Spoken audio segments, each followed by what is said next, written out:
All right, everybody. John Curtis Pender here, EXMGTOO from IronAddicts.com. And as usual, it's another installment of Tea Time with EXMG2. You guys drink your green tea? Let's have me a big New York strip, 12.5 ounces a while ago. Once again, I'm John Pender, and from IronAddicts.com. We get a couple things out of the way before we get started. Iron Addicts Way of Change, for anybody who's interested in ordering that. The link's at the bottom of the page. Ed was good enough to put those together. Westis Bestis has posted this from over the years. And also Iron Addicts Principles of Fat Loss. And I think both of you guys probably got the book. But for those of you who don't, links at the bottom of the page. And also I am available for online training. No, it's not free, but it's very reasonable. And guys, I'm about filled up. So if you're interested in getting on with me, the link's at the bottom of the page. John Pender's Training Services. And I've added a few more clients. And about to the point now, some people don't renew. I'm about filled up. And with that being said, too, the shirts are in. IronAddicts.com, $15 a piece. If you buy 3, you get 1 free, and save on some shipping too. Great deal. And like I said, we only ordered 100 of these to start with, so they will be running out shortly. So go ahead and get those as soon as possible, ASAP. With that being said, I don't have a topic. It really doesn't good to have a topic with just a few people. We may, like it is now. So we're just opening up the floor. If you guys got anything going on, if nobody shows up in the next little bit, we may just end up switching over to Skype and having a Skype conversation. So at least I can hear you guys instead of having to wait for you to type and everything. But, anything going on with your training? I know Tristan's training for another meet, or got one coming up in August. Will over at the board, who's Tom Putt over there, has got a meet coming up. He told me 4 weeks out that he had a meet coming up, so he gets an abbreviated meet schedule, meet training schedule. Tristan's got another one coming up in August. He's going to be doing very well with that.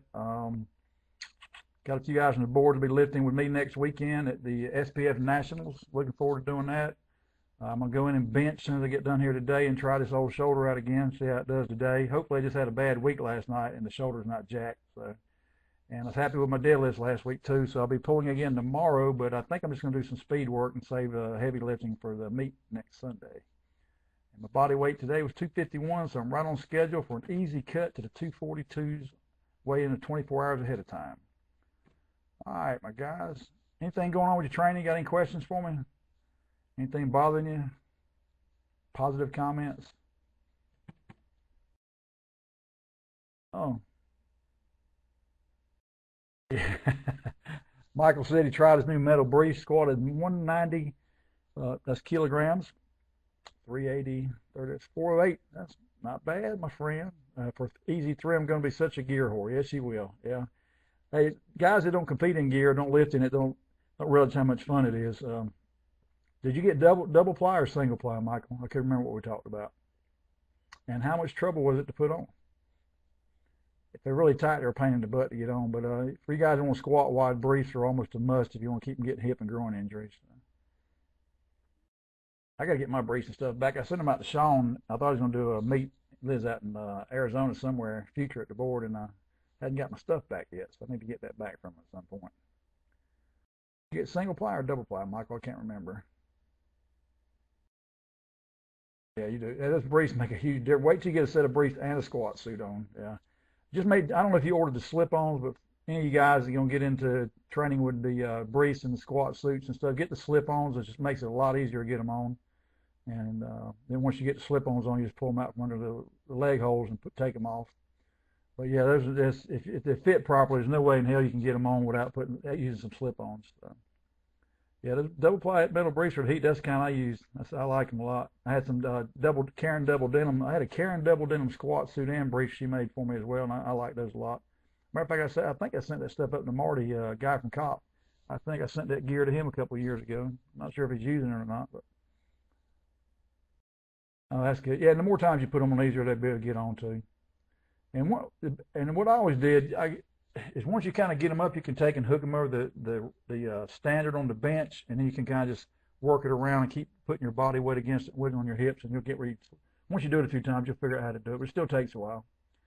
It gets you in shape just putting the things on, taking them off. So, time you get some briefs on and some tight knee wraps, you'll find out what it's like to lift the quit. So, yeah. And my boy Tristan will eventually get into some stuff like that, but I think he's going to go raw for a while. Yeah. I was talking to one of my guys yesterday. He lives in I think Michael, I told you about him, lives in Essex, and then one of the guys I trained lives in Kent as well. So y'all guys are all neighbors. Not sure where Tristan's at. But anyway, so what do you think of your first uh, assisted equipped squats? I guess you had a good time if you said you become a gear horse. So, yeah.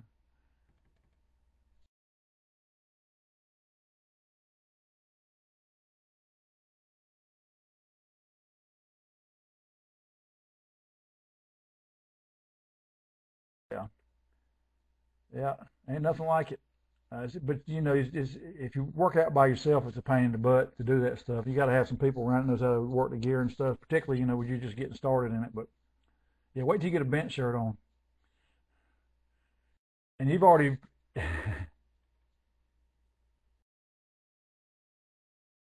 Tristan says he's got a quit meet in December. Do you think if I got some briefs and knee wraps, I could do that? Yeah, you could, but think about it. It depends on which federation it is. Some federations don't allow briefs.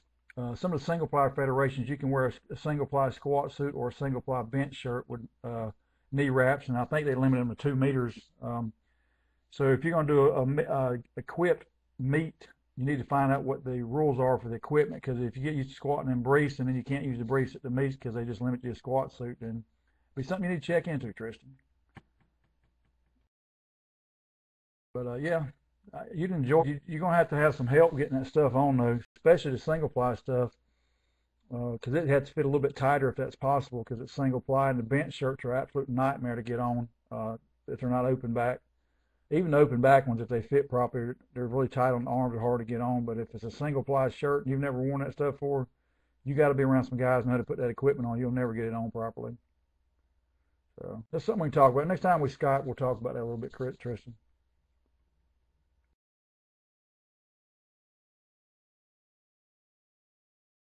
Yeah. Yeah, those black ones, the metal ones, they're fairly stiff. I like the Inzer ones; they got a little more stretch to them. But some guys like, some guys like ATP, some like metal, some like the Inzer. I've always liked the Inzer because they stretched out a lot. But you can still take all the stretch out, and the harder you crank. So it's personal preference. Yeah, yeah. A good set of knee wraps will put 50 pounds on your squat, if not more, if you put them on there correctly. And I got a video posted up how I like to wrap my knees, and there's different ways to do it, but I tried about every style I could think of or knew about, and I ended up doing the X, and I liked it a lot. Yeah, the rebound's crazy at the hole, man. Yeah, it sure is. And that's one of the ways I used to adjust my knee wraps by how much weight I was squatting to. The heavier I went, the tighter I got the knee wraps. Yeah. And wait to get a bench shirt on, man. You'll definitely have to have 3 spotters when you use a bench shirt for the first time. Now you're gonna get a bar across your throat. Yep, you guys got a lot of stuff in store for you in the future. A lot of fun training all that stuff, and definitely the lifting with equipment on will definitely make your raw lifts go up too, because you get used to acclimated to handling more weight. So when you go back down to lifting raw, your CNS is more primed for that stuff. So it does make a difference. Definitely makes a difference. Oh, really? You all right? So I don't remember what your routine was, Michael. You squatted like for warm ups before you pulled, or what? Oh yeah. Okay. Yep. Yeah, Tristan said for doing these wide box squats, I wish you had a monolith. Monolith is a huge advantage because you don't have to back anything out. You just pop up and sit back. But well, IPF, they're never gonna have a monolith, so backing out is the best thing. It's a pain in the butt getting set up, but on the other hand, you may end up squatting wide anyway, Tristan, because you're squatting so far below parallel now that the wider your stance is, the less deep you're gonna be able to go. So. IPS is a little more funny, like USAPL, about the squat depth, but the rules just say you got to break parallel. So the wider you go, the stronger you're going to be, because it's going to limit your depth on the squats too. Um, but I like a monolith. The gym I was at back home, we had a monolith in there. Very nice.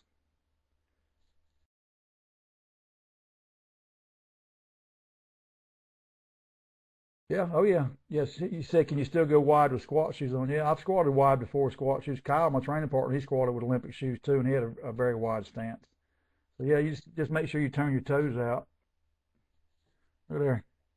You gotta see that. Where's it at? There it is.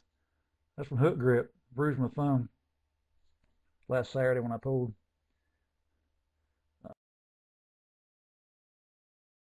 Yep, doesn't change anything, man. Just make sure you got your toes angled at the same direction your knees are pointing at, and make sure that when you're squatting that you keep your knees push out on your knees on the way back up. I just saw some videos of one of the other guys off the board the other day, and it's I think it was Matt Blackjack. His knees were buckling in on him a little bit, so we're gonna have to correct that form issue on him. Yep. And it's beautiful here at the beach today. Absolutely beautiful. You think I should try box squats whilst getting used to the brace, or just do normal wide stance? You can. I mean, you know, box squats work. I mean, once you get into equipped lifting and stuff, box squats, I think have a little bit better roll in that. But yeah, you can do some box squats. Just make sure you set the box up about 2 inches below parallel. But either one of them works. For right now, though, I'd probably say while you're getting used to them, I'd probably go ahead and continue doing regular squats. And then once you become accustomed to that, you put some knee wraps on and all that kind of stuff, then you can start doing some box squats. But I'm not a huge fan of box squats. You guys know that. The only time I really use box squats is number one, judging depth for guys that compete. Number two, guys that have a sticking point right around parallel or so. I'll have them doing box squats, catch that weakness up. And usually what I have, a lot of the guys when I first start working, we're a week out of the hole, and so I have them doing a lot of pause squats, deep pause squats, and then their sticking point will move up to around parallel, and then I'll move them on to box squats.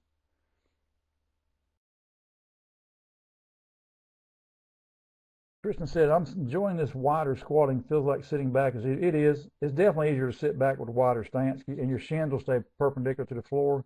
With a narrower stance, your shins are always going to go, your knees are always going to go forward like that, and I've seen them, they'll travel up to the tip of toes even further sometimes, depending on how upright you are. But yeah, sitting back is definitely easier with a wider stance. Yeah. Which makes low bar squatting even easier too. I was kind of an anomaly. I squatted narrow stance low bar, so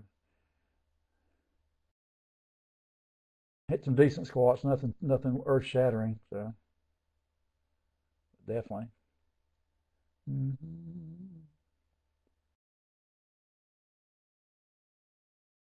When it gets heavy though, I'm going to have to move it in a bit so I can fit back in my rack.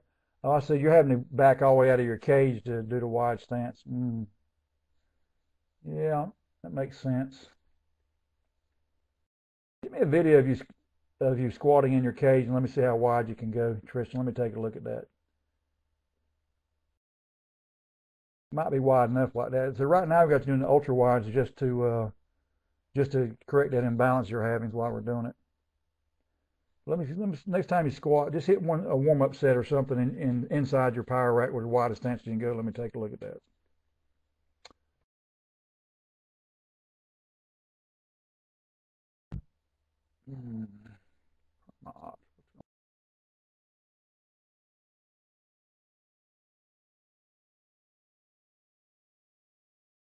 Everybody's working nowadays. Ain't hardly got anybody at the show. Da-da-da-da-da. Do you have any tips to improve a bench arch? Well, yeah, that's something I got Tristan supposed to be doing. Uh, get a piece of 4-inch PVC pipe, you know, maybe 18, 24 inches long, and lay that on the bench, and then just make sure it's up under the lower part of your back when you're benching. And what it'll do is you slowly get where you're more and more flexible on your arch, and that'll help one way to get it up. And then after you get comfortable with 4 inch, you can start laying across a 6-inch piece of PVC, and just keep working. You know, like Pam used to post on the Pam when she was on the boards and more active. She had one of a really huge arch, and you see a lot of the ladies that can get arches like that. There's someone posted a video on the board a couple of weeks ago. It's the craziest arch I've ever seen. But yeah, that'll definitely do it. Piece of 4-inch PVC. Keep working that arch. About the best one I know of.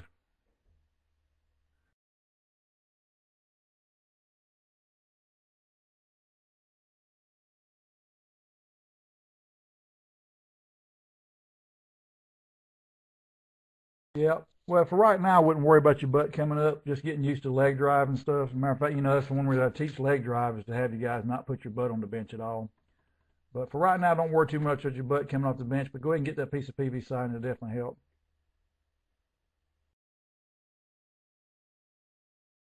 Yeah, Tristan said the 4 inch. Yeah, you know, guys that are built like you probably pretty flexible anyway. As deep as you squat and all, so you probably not gonna. That's why the 5.5 definitely. Hey, the bigger your arch is, the less distance you got to bench anyway. Just check the rules in your federation. Some federations don't allow excessive arch. Some federations, like say your feet got to be flat on the floor, which means basically feet tucked up under you is going to be impossible for some people. But yeah, if you can get a 5.5 inch PVC up under you, that's even better, Tristan. Even better. Keep working it. And if you get a bigger one than that and get on it, just make sure that your butt and your shoulder blades are touching the bench.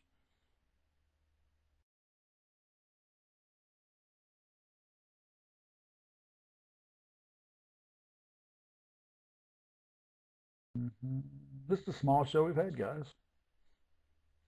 I guess everyone's heard all they want to hear out of me. IPF made a new rule a couple years ago to stop massive arching. You have to have all your ace on the beach. Yeah, just not the bottom of your butt cheeks. Okay. Well, then definitely the PVC is going to be your best bet for getting a big arch stand. If the top of your butt's got to be on the bench and your back too, so and you're trapped. Just keep working that PVC, man. I mean, that's keep working your back flexibility stuff. So. I have a hard time when I get a big arch, even if I can get a decent arch, but my back cramps up. And since you bench before you deadlift, it just like after I had my bench session last week, my lower back's sore for a couple of days just from trying to get a bigger arch. So I have to be kind of careful with it. They had some pictures of what's right, what's wrong. They both look the same. That sounds about right. Best thing to do when you go to meet is this. When you do your first attempt, if they red light you, ask why they red lighted you. If they say too big of an arch, you know then. So I can't really see them, unless it's some crazy thing. But if the top of your butt's got to be on the bench, it shouldn't be a problem.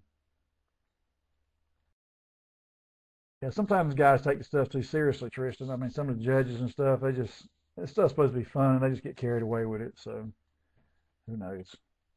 Some people whine a little too tight.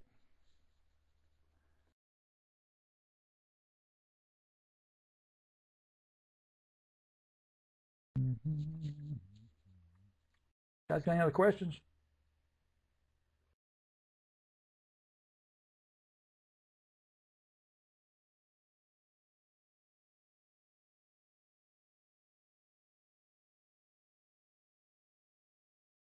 I'm a workout partner, so he can't work out today.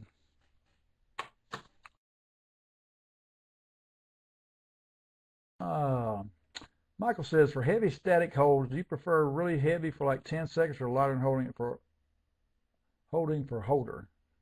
You want to work at about 30 seconds on those before you move up in weight, Michael. You don't need to stand there for a minute, but if you can get up around 30 seconds, then you can start adding weight. But yeah, you need a little bit longer. I think it helps build your grip strength better. Uh,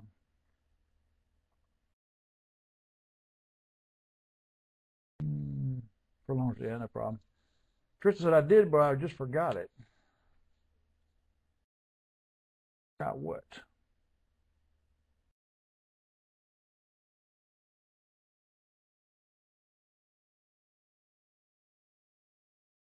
Like tumbleweeds in here, man.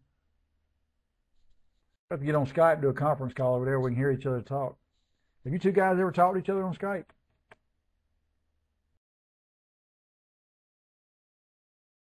Michael, meet Tristan.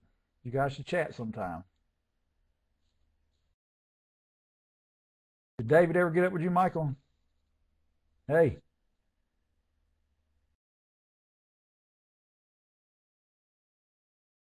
Yeah, very nice guy. He's just getting started with me too. We just got his formed out on some stuff, and he's gonna start adding some weight to the bar now. He's a very intelligent guy, and I'm guessing he lives pretty close to you as well.